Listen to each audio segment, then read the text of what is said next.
funded global conflicts, shattered empires, enslaved entire nations. Promise becomes a trap. Never in history has humanity owed so much to so few.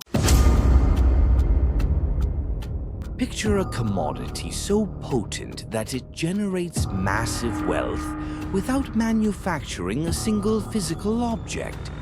A product so invisible that the vast majority of people don't even notice they are purchasing it every single day of their lives. That product is debt. Far from being a neutral financial tool, debt has been deliberately engineered into the most profitable invention in human history. It has funded global conflicts, shattered empires, enslaved entire nations, and silently siphoned the prosperity of the working class.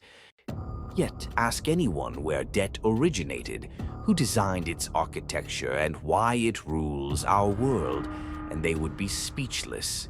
The history of debt is not merely economic. It is the history of power itself. At its most basic level, debt is nothing more than a promise. You borrow today and you agree to repay tomorrow. But hidden inside that promise lies the core mechanism of control: interest.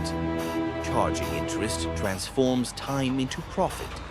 For millennia, civilizations wrestled with this concept. Ancient Mesopotamians inscribed debts on clay tablets, but they also practiced debt jubilees, wiping the slates clean periodically. Rulers understood that if too many citizens were trapped in obligations, the society would collapse. However, as centuries passed, the elite learned not to forgive debt, but to weaponize it. By the Renaissance, dynasties like the Medici family in Florence built empires not on land or armies, but on lending. The true turning point arrived in the 17th century with the birth of sovereign debt. When the Dutch Republic fought for freedom against Spain, it raised funds by selling bonds to its citizens. Suddenly, warfare was no longer limited by the gold in a king's vault. It could be funded indefinitely by selling the future. England perfected this model with the creation of the Bank of England in 1694. This formalized national debt as a permanent institution. The state didn't just borrow for emergencies anymore. It survived on debt, rolling it over endlessly.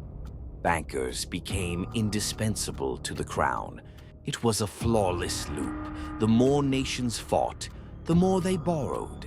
And the more they borrowed, the richer the creditors became.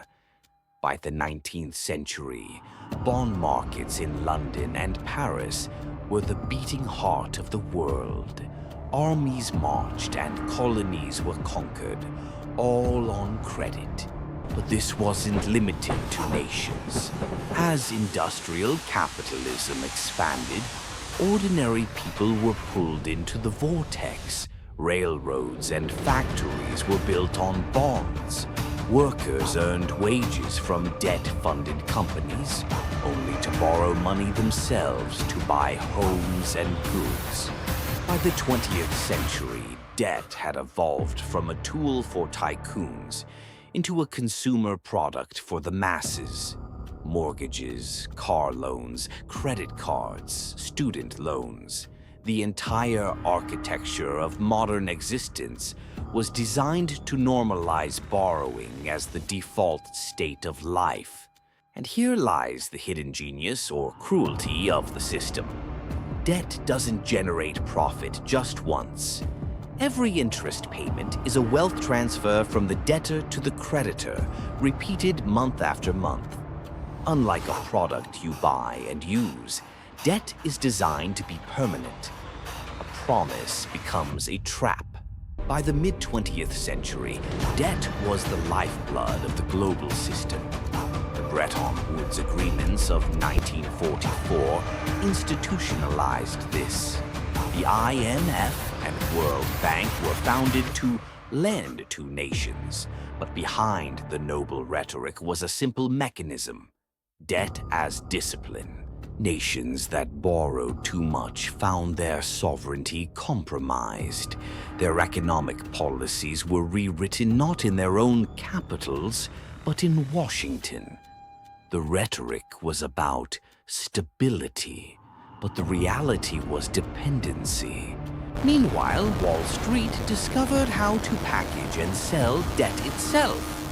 Mortgages and loans were bundled into securities and traded globally. Debt became a commodity, sliced and diced like raw material. This process, known as financialization, turned credit into the fuel of the modern age. The 2008 collapse was the inevitable result. Trillions in mortgage securities imploded. Debt had been stretched beyond reality, and when it snapped, the world trembled. Governments stepped in, not to punish the reckless lenders, but to rescue them. The lesson was clear. The system protects its architects. Today, global debt exceeds $300 trillion. We are addicted to cheap credit. Never in history has humanity owed so much to so few. Politicians point to GDP charts as growth, while quietly ignoring that much of it is simply borrowed from the future. Debt creates a class division polished by finance. Those with assets borrow cheaply to get richer. Those without assets borrow expensively just to survive. And now, with central bank digital currencies on the horizon, the next evolution of debt will be programmable and traceable. The lesson is simple. Debt is not neutral. It is the most profitable product ever created, turning your time into their money. Real wealth means minimizing dependence on their system. So this leaves us with a critical question, and I really want to hear your thoughts on this. Do you believe it is possible to build true wealth in a system designed to keep us in debt? Or is the game rigged beyond repair? Drop a comment below. I read all of them because this conversation matters. Remember, the first step to escaping the trap is understanding how the mechanism works. Debt thrives on our silence. But by watching this, you've already taken the red pill. You are now seeing the strings. We are building a community here that values truth over comfortable lies. So if you want to arm yourself with knowledge and see the history they don't teach in schools, make sure you are subscribed and have that notification bell turned on. Don't let the system own your future. Take control. I'm Capital Chronicles. See you in the next one.